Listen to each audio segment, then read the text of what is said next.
ஆரம்ப காலத்தில் ஒரு குரு, அப்போ ஒரு சீடன் இருந்தான். அது வேடிக்கையான குரு, வேடிக்கையான சீடன். ஒரு ஆசிரமம். ஒரு நாள் ஒருத்தன் அவசரமாக அந்த குருவை தேடி வந்திருக்கிறான். என்ன விஷயம்னு விசாரித்தார் குரு. உங்கள் சீடர் என்னை அடிச்சுட்டார் அப்படின்னு புகார் பண்ணானா அந்த ஆள். குரு சீடனை கூப்பிட்டார். அடிச்சியா இந்த ஆளை அப்படின்னு கேட்டாரான். ஆமான் இருக்கான் சீடன். ஏன் அடிச்சே அப்படின்னு கேட்டாரான். இந்த ஆள் உங்களை பற்றி மட்டமாக பேசிவிட்டான், என்னால் அதை தாங்கிக்க முடியல, அதனால தான் அடிச்சுட்டேன்ருக்கான். அப்படி என்ன பேசினா அப்படின்னு கேட்டாரான். உன்னுடைய குருநாதர் இப்போல்லாம் அர்த்தமில்லாமல் பேச ஆரம்பிச்சுட்டார் அப்படின்னு சொல்லிவிட்டான், அதனால தான் அடிச்சுட்டேன் அப்படின்னு நானா. அதுக்காக அடித்தே அப்படின்னாரான். நான் அதுக்காக அடிக்கலை குருவே, இப்பெல்லாம் நீங்கள் அர்த்தமில்லாமல் பேசுகிறதாக அவன் சொல்கிறான் அப்படின்னா இதுவரைக்கும் நீங்கள் அர்த்தத்தோடு பேசினதாகத்தானே அர்த்தம், அது தப்பு தானே, அதனால தான் அடித்தேன் அப்படின்னு நானா. ஒரு பெரியவர் உட்கார்ந்துருக்கிறார். அவரை சுற்றி அவருடைய தோழர்கள் உட்கார்ந்துருக்கிறாங்க. ஏதோ ஒரு முக்கியமான செய்தியை அவர் அவங்களுக்கு சொல்லிகிட்டு இருக்கிறார். அவங்களும் ஆர்வமாக கேட்டுக்கிட்டு இருக்கிறாங்க. இந்த சமயத்தில் யாரோ ஒரு ஆள் வேகமாக அங்கே வர்றார். வர்ற வேகத்திலேயே எனக்கு ஏதாவது உதவி செய்யுங்க அப்படின்னு கேட்டுக்கிட்டே வர்றார். கேட்கறது உதவி, ஆனால் குரல் மிரட்டுறது மாதிரி இருக்குது, அதட்டி கேட்கறது மாதிரி இருக்குது. இதை கேட்டது அந்த பெரியவர் ஆத்திரப்படலை, ஆனால் அவரை சுற்றி இருந்தவங்க ஆத்திரப்பட்டாங்க. இதை பெரியவர் கவனித்தார். கொஞ்சம் அமைதியாக இருங்கன்னார். வந்தவரை கூப்பிட்டார். அவருக்கு சில பொருள்களை கொடுத்தார். என்னங்க இப்போ உங்களுக்கு மகிழ்ச்சி தானே அப்படின்னார். அப்படின்னு அலட்சியமாக அவர் சொல்கிறார். நான் உங்களை நல்ல முறையில் நடத்தினேன்னா அப்படின்னு கேட்குறாரு அவர் மறுபடியும். அதெல்லாம் ஒன்றும் இல்லை அப்படின்னு சொல்லி அவர் சொல்லிகிட்டு இருக்கிறாரு. குரலில் கடுமை குறையில. சுற்றி இருந்தவங்களால இதை பொறுத்துக்க முடியல. கோபத்தோடு அவரை நோக்கி நெருங்க ஆரம்பித்தாங்க. பெரியவர் அவங்களையெல்லாம் தடுத்து நிறுத்தினார். வந்தவரை வாங்க என்னோட அப்படின்னு சொல்லி அழைச்சிட்டு போனார். வீட்டுக்கு போனார். அங்கே போனதும் இன்னும் சில பொருள்களை எடுத்து அவர்கிட்ட கொடுத்தார். இப்போ திருப்தி தானே, நான் உங்ககிட்ட நல்ல முறையில் நடந்துக்கிட்டேனா அப்படின்னார். அவர் முகம் இப்போ தான் கொஞ்சம் மலர்ந்தது. ரொம்ப நன்றி, இறைவன் உங்கள் குடும்பத்துக்கு எல்லா நன்மைகளையும் செய்வான் அப்படின்னு சொன்னார். இதே வார்த்தைகளை என்னுடைய தோழர்கள்கிட்டே சொல்லிட்டீங்கன்னா அவங்க கோபம் தணிஞ்சிரும், வர முடியுமான்னார். கண்டிப்பாக வர்றேன் அப்படின்னாரு. மறுநாள் காலையில் அந்த இடத்துக்கு வந்தார். அதே மாதிரி சொல்லிவிட்டு அவர் போயிட்டார். தோழர்கள்லாம் ரொம்ப வியப்போடு பெரியவரை பார்த்தாங்க. அந்த பெரியவர் தான் நபிகள் நாயகம். அவர் சொன்னார், ஒருத்தன் ரொம்ப ஆசையாக ஒரு ஒட்டகத்தை வளர்த்துக்கிட்டு வந்தான். ஒரு நாள் அந்த ஒட்டகம் கயத்தை அறுத்துக்கிட்டு ஓடி போயிட்டுது. அக்கம் பக்கத்தில் இருக்கிறவங்கெல்லாம் அந்த ஒட்டகத்தை பிடிக்கிறதுக்கு முயற்சி பண்ணாங்க. அதை துரத்திக்கிட்டு ஓடினாங்க. ஒட்டகம் தாறுமாறாக ஓட ஆரம்பிச்சுது. இந்த சமயத்தில் ஒட்டகத்தை வளர்த்தவன் அங்கே ஓடி வந்தான். நீங்கள் அதை ஒன்றும் செய்ய வேணாம், விட்டுருங்க, அதோட சுபாவம் எனக்கு நல்லா தெரியும், அதை சுலபமாக என்னோடய வழிக்கு கொண்டுட்டு வந்துட முடியும், நான் பார்த்துக்கிறேன், விட்டுருங்கோ அப்படின்னா. எல்லாரும் விலகி போயிட்டாங்க. இவன் என்ன செஞ்சான் தெரியுமா? கொஞ்சம் புல்லை கையில் எடுத்துக்கிட்டு அந்த ஒட்டகத்தை நெருங்கினான். அவ்வளவுதான். அது ஓடி இவன் காலடியில் உட்காந்துக்கிட்டது. செல்லமாக அதை அப்படியே தடவி கொடுத்தான். முதுகில் ஏறி உட்காந்துக்கிட்டான். அது பாட்டுக்கு சாதுவாக நடந்து போகுது. இந்த கதையை நபிகள் நாயகம் தம்முடைய தோழர்களுக்கு சொல்கிறார். ஒட்டகத்தை மட்டும் இல்லை, சில மனிதர்களையும் கூட சில விதத்தில் அணுகி தான் அவர்களை சீர்திருத்த வேண்டியிருக்குது அப்படிங்கிறத அவங்களுக்கு உணர்த்தினார். இது ஒரு அழகான உளவியல் அணுகுமுறை. சில குடும்ப தலைவர்கள் கூட இந்த ஒட்டகம் மாதிரி நடந்துக்கிறது உண்டு, அப்புறம் அடங்கி போகிறதும் உண்டு. ஒரு குடும்ப தலைவர் காலையில் எழுந்திரிச்சதுலேருந்து சத்தம் போட்டு கத்திக்கிட்டு இருப்பார். பக்கத்தில் இருந்தவங்கலாம் ஓடி போய் சமாதானம் பண்ணி பார்த்தாங்க. அவர் ஓயறது மாதிரி தெரியல. கடைசியில் அவர் மனைவி வந்தாங்க. நீங்கள் எல்லாம் விலைக்கு போயிடுங்க, அவர் சுபாவம் எனக்கு தெரியும், நான் பார்த்துக்கிறேன் அப்படின்னாங்க. சரின்னு எல்லாரும் போயிட்டாங்க. சாயந்தரமாக பார்க்குறாங்க, அவர் சத்தம் இல்லாமல் ஒரு மூலையில் உட்காந்துருக்கிறார். ரொம்ப சாதுவா. ஆச்சரியமாக இருந்தது. என்னம்மா பண்ணீங்கன்னு கேட்டாங்க. அது ஒன்றும் இல்லைங்க, ஒரு வேளை சாப்பாட்டை நிறுத்தினேன், பட்னி போட்டேன், அவ்வளவுதான் அப்படின்னாங்க அந்த அம்மா. ஆசைப்படுறதுல தப்பு இல்லை, ஆனால் அந்த ஆசை தேவைக்கு தகுந்த மாதிரி இருக்கணும். தேவைக்கு மீறிய ஆசைகள் இருக்குது பாருங்கள், அது தேவையில்லை. இந்த கருத்தை வலியுறுத்தது மாதிரி ஒரு கதை உண்டு. தேவேந்திரனுக்கு திடீர்னு வீடு கட்டணும்னு ஒரு ஆசை வந்துதான். வீடுன்னா நாம் கட்டுற மாதிரி இல்லை. தேவேந்திரன் வீடுன்னா சும்மாவா? ஒரு பிரம்மாண்டமான அரண்மனை கட்டணும். அது மாதிரி இந்த 3 லோகத்துலேயும் ஒரு அரண்மனை கிடையாது அப்படின்னு எல்லாரும் சொல்லணும். இது அவனோட ஆசை. உடனே தேவ தச்சரான விஸ்வகர்மாவை கூப்பிட்டான், உத்தரவு போட்டான். விஸ்வகர்மா தன்னுடைய உதவியாளர்களை எல்லாம் கூப்பிட்டு ஒன்றா சேர்த்துக்கிட்டார். படாத பாடுபட்டு ஒரு பெரிய அரண்மனையை கட்டி முடித்தார். கட்டி முடிக்க 1000 வருஷம் ஆச்சு. தேவேந்திரன் வந்து பார்க்குறான். அவனுக்கு திருப்தி ஏற்படலை. என்னுடைய அந்தஸ்துக்கு இது ரொம்ப சாதாரணமான கட்டிடம், இதை விட இன்னும் பெருசாக கட்டு அப்படின்னா. தேவ தச்சர் திணறி போயிட்டார். அவரால் அதுக்கு மேலே எதுவும் செய்ய முடியல. என்ன பண்ணுறதுன்னு யோசனை பண்ணார். நேராக நாரதர் காலில் போய் விழுந்தார். நீங்கள் தான் என்னை இந்த பிரச்சனையிலேருந்து காப்பாற்றணும்னார். நாரதர் யோசனை பண்ணார். சரி, கவலைப்படாதேன்னார். நேராக இந்திரன்கிட்ட போனார். இந்திரன் வந்து நாரதரை பார்த்த உடனே வாங்கன்னு கூட்டிகிட்டு போய் அரண்மனையை காட்டினான். இது மாதிரி ஒரு அரண்மனையை நீங்கள் வேறு எங்கேயாவது பார்த்துருக்குறீங்களா அப்படின்னு ரொம்ப பெருமையாக கேட்டான். நான் பார்த்ததில்லை, ஆனால் என்னை விட வயசில் மூத்தவர் மகரிஷி லோமேசர், அவர் ஒரு வேளை பார்த்துருக்கிறாரா என்னமோ அப்படின்னார். உடனே அவரை மனசில் நினச்சி தியானம் பண்ணினார். அடுத்த கணம் லோமேசர் அங்கே வந்தார். இடையில் ஒரு சின்ன துண்டு, கையில் ஒரு கமண்டலம், தலையில் ஒரு பாய், அவ்வளவுதான் அவர்கிட்ட இருந்தது. எதுக்காக தலையில் எந்த பாய் அப்படின்னு கேட்டான் இந்திரன். என்ன மாதிரி அற்ப ஆயுள் உள்ள ஒரு ஜீவன் தனியாக வீடு கட்டிக்கிட்டு திண்டாடணுமா? இந்த பாய் தான் ஒரு வீடு மாதிரி எனக்கு நிழல் கொடுக்குது அப்படின்னார் அவர். என்னது, உங்களுக்கு வந்து அவ்வளவு கொஞ்சமான ஆயுளா அப்படின்னு ஆச்சரியத்தோடு கேட்டான் இந்திரன். ஆமாம், இதை பாரு, என்னுடைய மார்பில் ஒரு பொற்காசு அளவுக்கு ரோமம் உதிர்ந்துட்டுது. எப்போ என் உடம்புல உள்ள எல்லா ரோமமும் உதிர்ந்துருமோ அப்போ என்னுடைய ஆயுள் முடியும் அப்படின்னார். எப்போ அந்த ரோமங்கள் பூரா உதிரும்னு கேட்டான் இவன். ஒரு பிரம்மா மறைஞ்சதும் ஒரு ரோமம் உதிரும். என் உடம்புல உள்ள ரோமங்களின் எண்ணிக்கை எவ்வளவோ அவ்வளவு பிரம்மாக்கள் தோன்றி அவங்க ஆயுள் முடியும் பொழுது என் உடம்புல உள்ள ரோமங்கள் பூரா உதிரும் அப்படின்னார். அப்படின்னா ஒரு பிரம்மாவோட ஆயுள் எவ்வளவு காலம்னு கேட்டான். ஒரு பிரம்மாவுக்கு 100 தேவ வருஷம். ஒவ்வொரு தேவ வருஷத்துக்கும் 365 தேவ நாள். ஒவ்வொரு தேவ நாள்லேயும் ஒன்றை மாதிரி 14 இந்திரர்கள் தோன்றி மறைகிறாங்க அப்படின்னு மகரிஷி லோமேசர் சொல்கிறார். இதை கேட்டதும் இந்திரன் ஆடி போயிட்டான். அவ்வளவு ஆயுள் உள்ள இவரே அற்ப ஆயுள்னு சொல்கிறார். நான் என்னுடைய ஆயுளை பெருசாக நினச்சிக்கிட்டு பிரம்மாண்டமான அரண்மனை கட்டணும்னு ஆசைப்படுறேனே அப்படின்னு நினச்சான். எனக்கு வீடு கட்டின வரைக்கும் போதும்னு விட்டான். அதனால் நாமெல்லாம் நம்முடைய தேவைக்கு தகுந்த மாதிரி ஆசைப்படுறது தான் நியாயம். ஆனால் அப்படியே நடந்துக்கிறோம். மனுஷன் வந்து கடவுளையே ஏமாற்றி காசு வாங்கிறதுக்குள்ள ஆசைப்படுறான். ஒருத்தன் கடவுளை நினச்சி தவம் இருந்தான். கடவுள் நேரில் வந்தார். தேவலோகத்தில் ரூபாய்க்கெல்லாம் என்ன மதிப்புன்னு கேட்டான். அங்கெல்லாம் ரூபாய்ங்கிறது உங்கள் பணத்தில் 1 கோடி ரூபாய்க்கு சமம். அதாவது தேவலோகத்தில் 1 ரூபான்னா இங்கே 1 கோடி ரூபா. அது மாதிரி எங்களுக்கு ஒரு நாளுங்கிறது உங்கள் கணக்கில் 1 கோடி வருஷத்துக்கு சமம் அப்படின்னார் கடவுள். அப்படின்னா எனக்கு நீங்கள் அதிகமாக எதுவும் தர வேணாம், உங்கள் கணக்குப்படி ஒரே 1 ரூபா கொடுங்க, அது போதும்னா இவன் ரொம்ப சாமர்த்தியமாக. கடவுள் யோசனை பண்ணார். அது ஒன்றும் கஷ்டம் இல்லை, 1 ரூபா தானே கேட்குற, கொடுத்துட்றேன். ஆனால் இப்போ வரும்பொழுது நான் எடுத்துக்கிட்டு வரல, எங்கள் கணக்குப்படியே 1 நாள் பொறுத்துக்க பணத்தோடு வந்துடுறேன் அப்படின்னு சொல்லிவிட்டு பறந்து போயிட்டார். அரேபிய நாடு, அங்கே ஒரு ஆட்சி தலைவர். அரேபிய நாட்டு ஆட்சி பொறுப்பை ஏற்றுக்கிட்டவர். அவர் வந்து ஆட்சி பொறுப்பை ஏற்றுக்கிட்ட பிறகு ஒரு நாள் ஒரு தெருவில் நடந்து போய்கிட்டு இருந்தார்.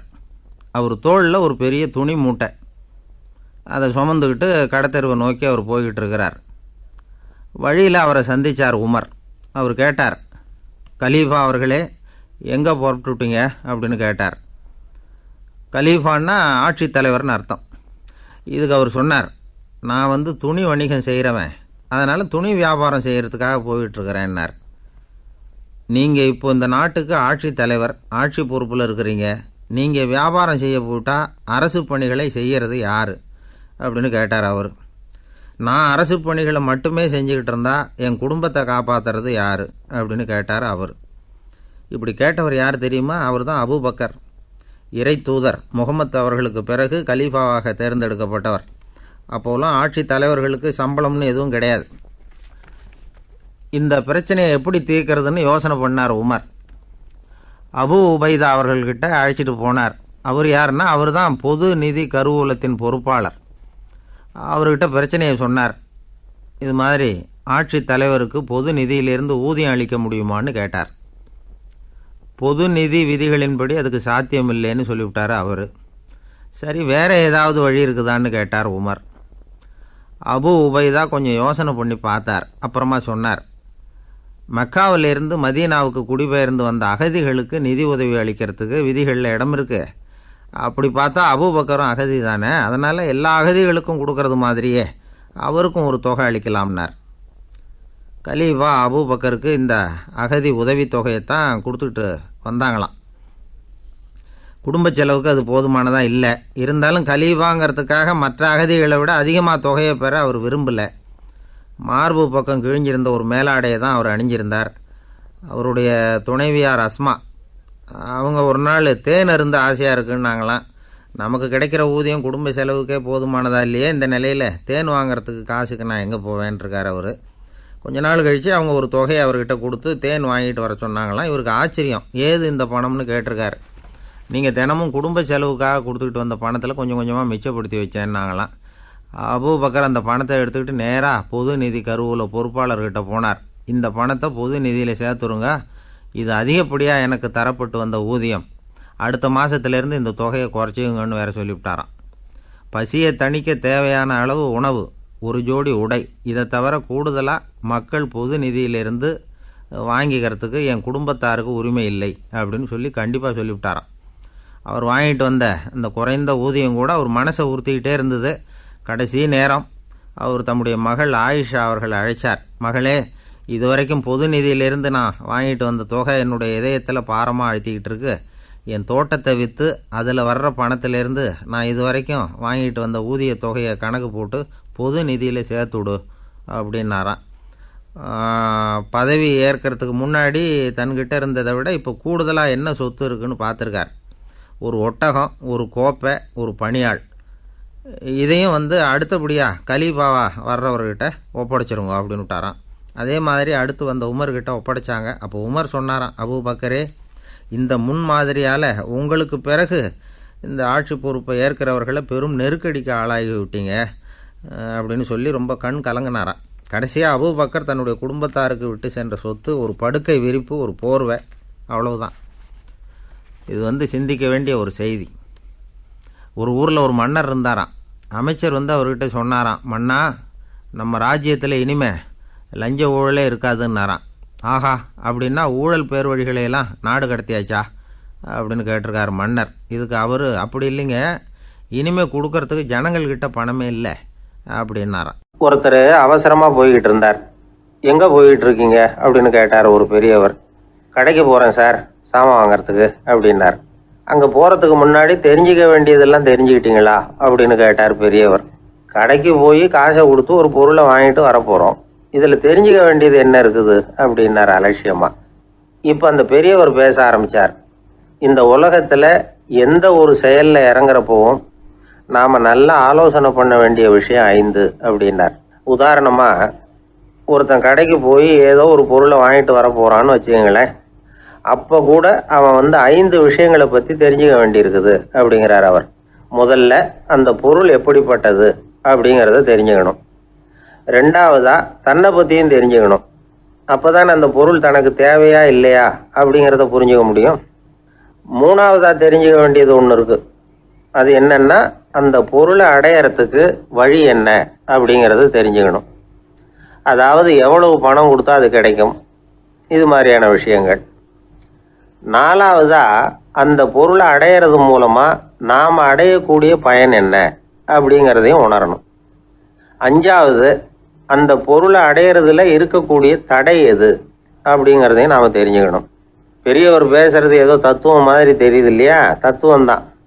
அதாவது இப்படி உலகியல் வாழ்க்கையில் சின்ன சின்ன விஷயங்கள்லேயே நாம் 5 விஷயங்களை தெரிஞ்சுக்க வேண்டி இருக்குது.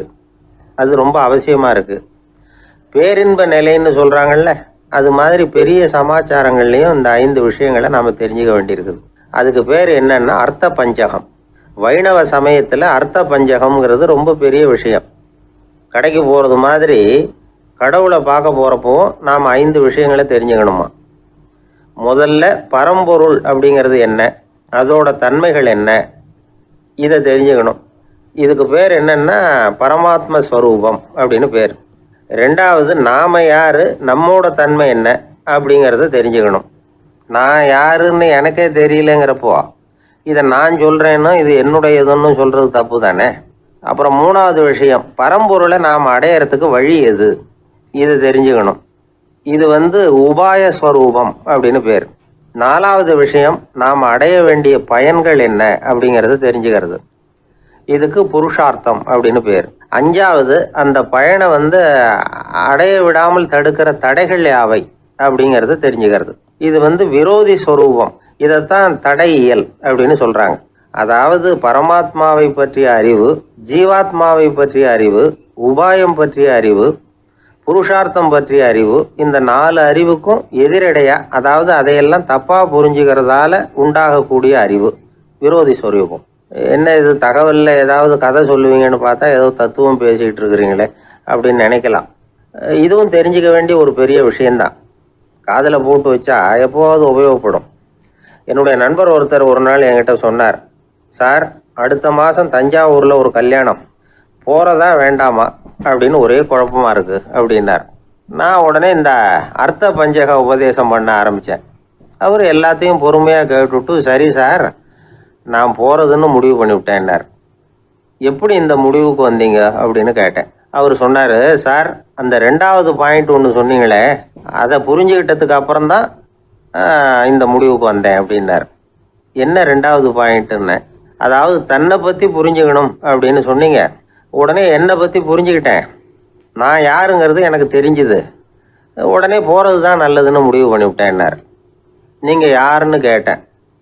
நான் தான் சார் அந்த கல்யாணத்தில் தாலி கட்ட வேண்டிய மாப்பிள்ளை அப்படின்னா. இந்த உலகத்தில் எல்லாருக்கும் மகிழ்ச்சி தரக்கூடிய ஒரு பொருள் எது? இது ஒரு முக்கியமான கேள்வி. இந்த கேள்விக்கு பொருத்தமான ஒரு பதிலை உங்களால் சொல்ல முடியுமா?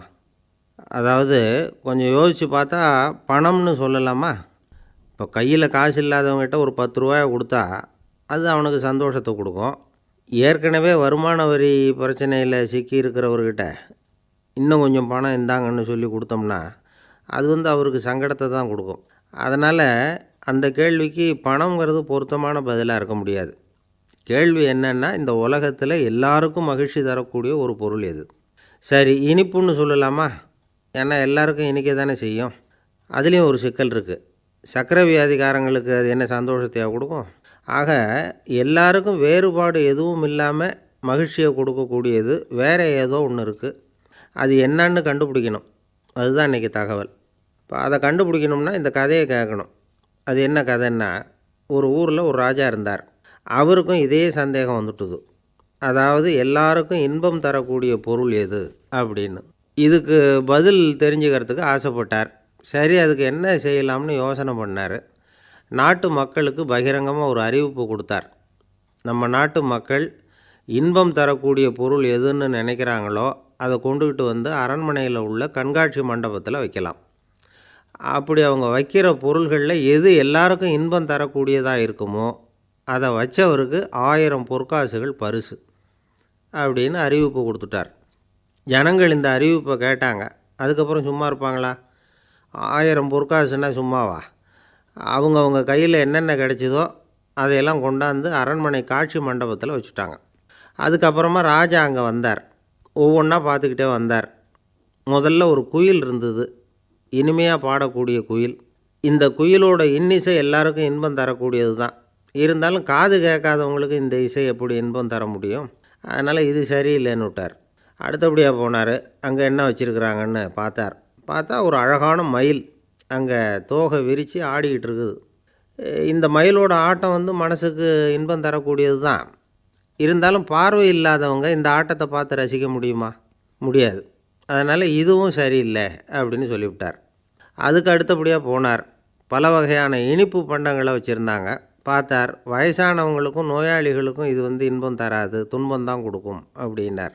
இப்படி ஒவ்வொன்றா பார்த்துக்கிட்டே போகிறார். அழகான மலர்கள், கனிகள், ஓவியங்கள் எதுவுமே பொருத்தமாக தெரியல.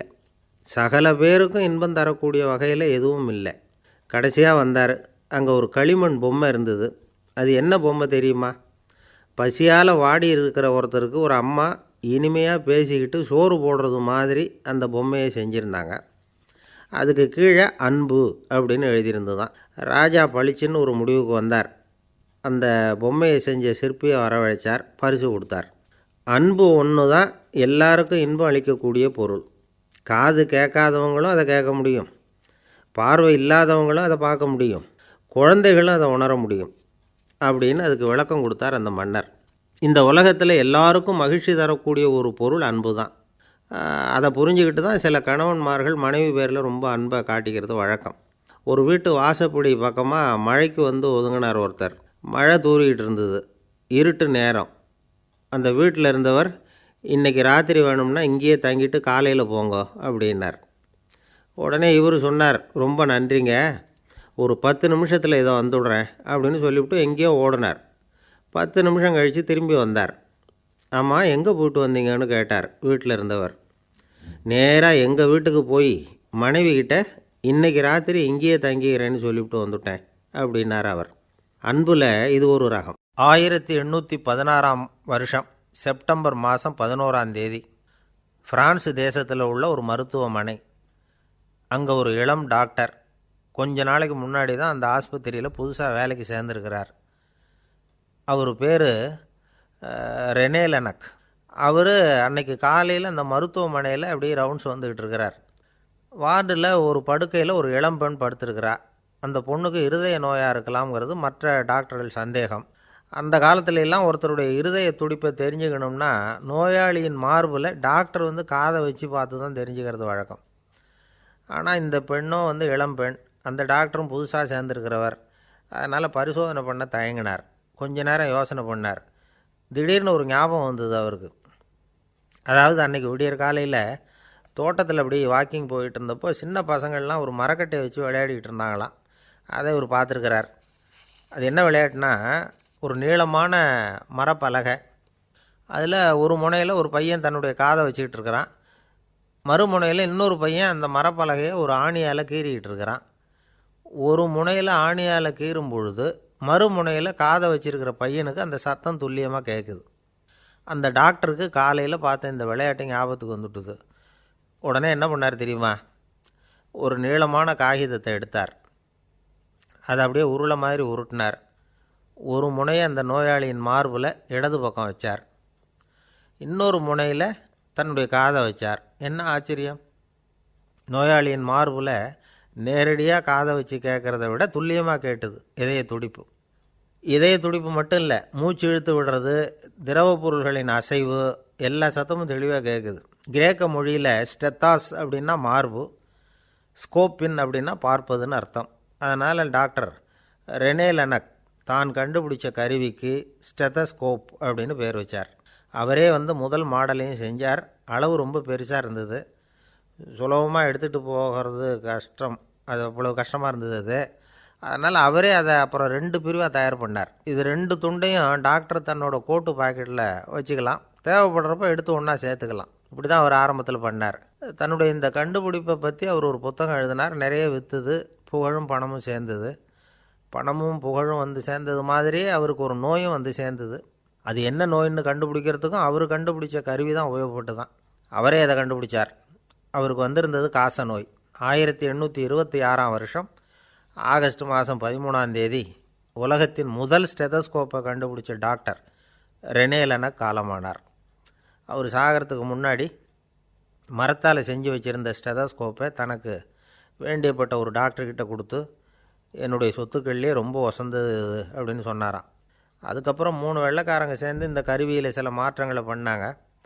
ஆனால் 1829 லண்டனில் டாக்டர் நிக்கோலஸுங்கிறவர் ஒரு காதால் இதய துடிப்பை கேட்குறத விட டாக்டர் 2 காதாலையும் கேட்குறது தான் சரியாக இருக்கும் அப்படின்னு ஒரு கருத்தை வெளியிட்டார். அதுக்கப்புறம் ரொம்ப காலம் கழித்து 1852 ஜார்ஜ் காமான் அப்படிங்கிறவர் ரப்பர் டியூபுகளை உபயோகப்படுத்தி 2 காதாலையும் கேட்குற மாதிரி ஒரு புதிய வடிவத்தை அதுக்கு கொடுத்தார்.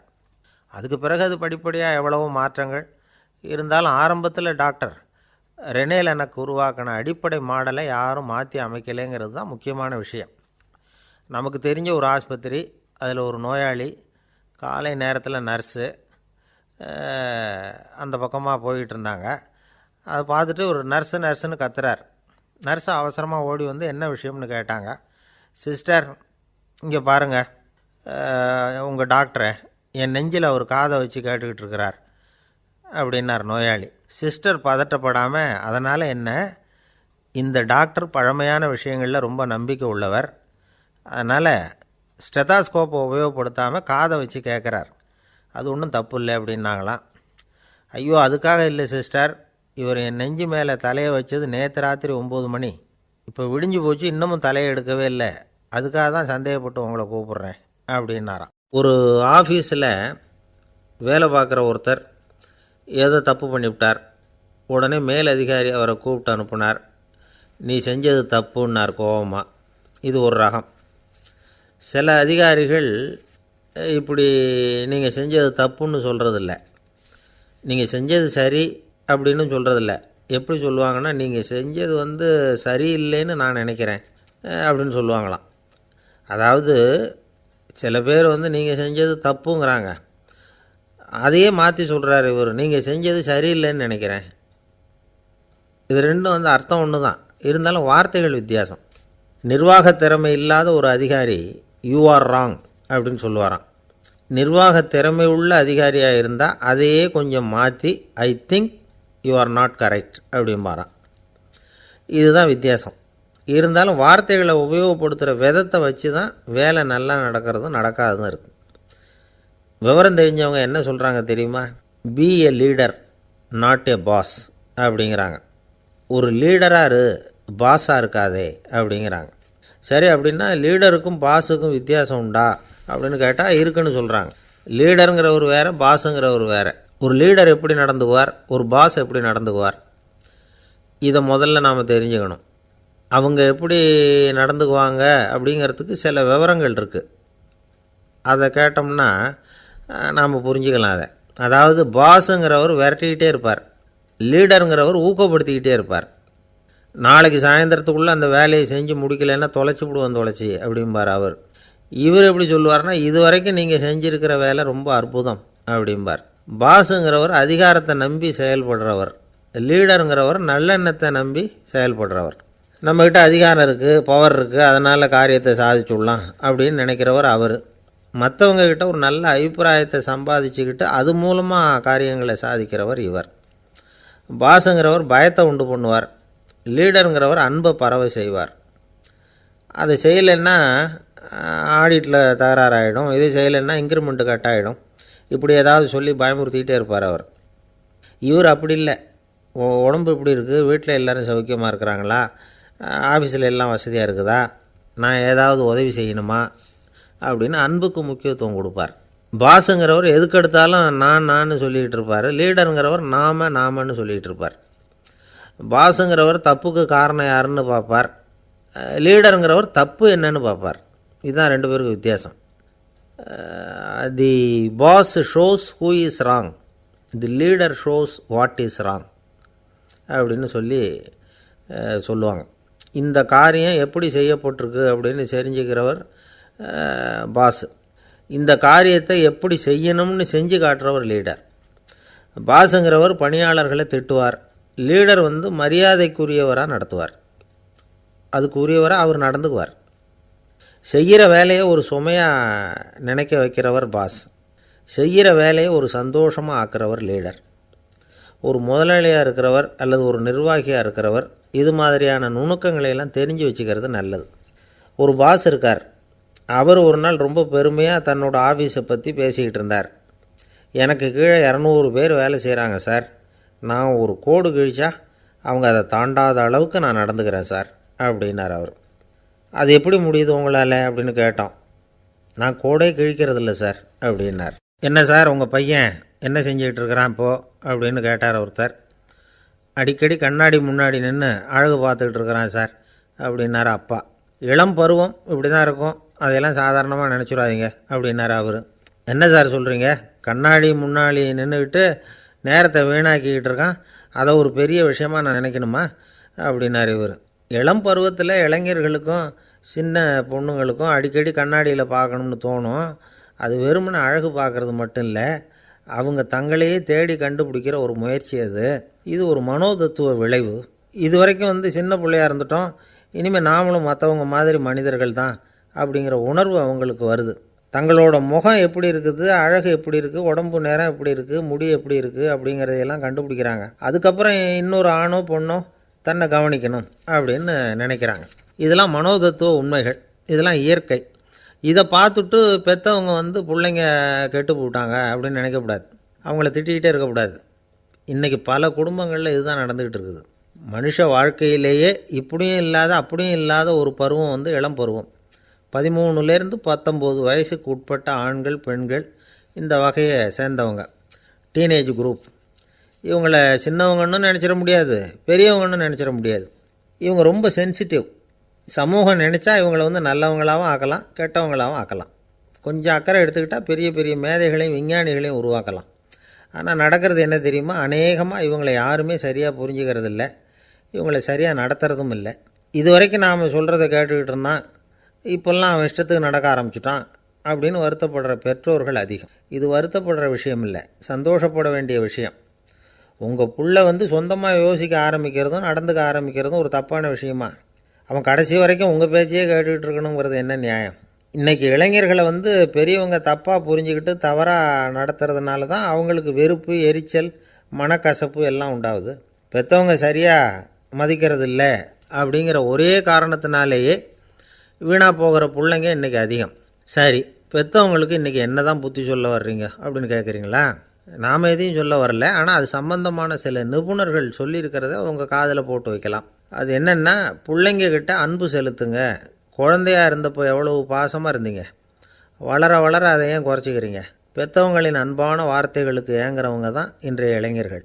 அவங்க எதை சொன்னாலும் அதை அக்கறையாக காது கொடுத்து கேளுங்க, அலட்சியப்படுத்தாதீங்க. அவங்க விரும்புகிறது உங்கள்கிட்டேருந்து ஒரு மதிப்பு, மரியாதை, அங்கீகாரம், இவ்வளவு தான். அவங்க அவங்களாவே முடிவுகள் எடுக்கட்டும், அதுக்கு நீங்கள் உதவியாக இருங்க, அது போதும். மற்றவங்க முன்னாடி, முக்கியமாக அவங்க நண்பர்கள் முன்னாடி அவங்கள பற்றி மட்டமாக பேசாதீங்க. அவங்கக்கிட்ட பொய் சொல்லக்கூடாது. நீங்கள் சொன்னது பொய்ன்னு தெரிஞ்சு போச்சுன்னா உங்கள் பேரில் அவங்களுக்கு இருக்கிற மதிப்பு போயிடும், நம்பிக்கை போயிடும். அவங்களுக்கு முன்னாடி நீங்கள் சண்டை போடக்கூடாது. உங்கள் பிள்ளைய எப்பவும் இன்னொரு பிள்ளையோட ஒப்பிட்டு பேசுகிற வேலையே வேணாம். கூட பிறந்த மற்றவங்களோட கூட ஒப்பிடக்கூடாது. இப்படி செஞ்சால் அவன் உங்ககிட்டையும் பிரியமாக இருக்க மாட்டான், அவங்ககிட்டையும் பிரியமாக இருக்க மாட்டான். புள்ள எங்கே போகிறான், என்ன பண்ணுறான் அப்படின்லாம் வந்து துப்பறிஞ்சிக்கிட்டு இருக்கக்கூடாது. இளைஞர்கள் வந்து தனிமையை விரும்புகிறவங்க. அவங்கள வந்து பெட்டியில் வச்சு மூடி பாதுகாக்கணும்னு நினைக்கக்கூடாது. அவங்கள எப்படி பாதுகாக்கிறது அப்படிங்கிறது அவங்களுக்கே தெரியும். உங்கள் புள்ள எப்படி நடந்துக்கணும்னு நீங்கள் எதிர்பார்க்குறீங்களோ அது மாதிரி நீங்கள் நடந்து காட்டுங்க, அது போதும். ஒரு வீட்டில் அப்பாவும் அம்மாவும் பேசிக்கிட்டு இருக்கிறாங்க. என்னங்க, நம்ம பொண்ணு பெரியவளாயிட்டா, அடிக்கடி கண்ணாடி முன்னாடி போய் நின்றுக்கிட்டு இருக்கிறா, சீக்கிரமாக ஒரு பையனை பார்த்து கல்யாணத்தை முடிக்காமல் இப்படி மசன்னு கல் மாதிரி உட்காந்துருக்குறீங்களே அப்படின்னு சத்தம் போட்டாங்க அந்த அம்மா. அவசரப்படாத, பார்க்குறதுக்கு கண்ணுக்கு அழகாக லட்சணமாக புத்திசாலியாக ஒரு பையன் கிடைக்க வேணாமா, அதுதான் பார்த்துக்கிட்டு இருக்கிறேன் அப்படின்னார் அப்பா. இதுக்கு அந்த அம்மா சொல்கிறாங்க, எங்கள் அப்பா இப்படியெல்லாம் நினச்சிக்கிட்டு இருந்திருந்தா எனக்கு கல்யாணமே ஆயிருக்காது தெரியுமா அப்படின்னாங்களாம்.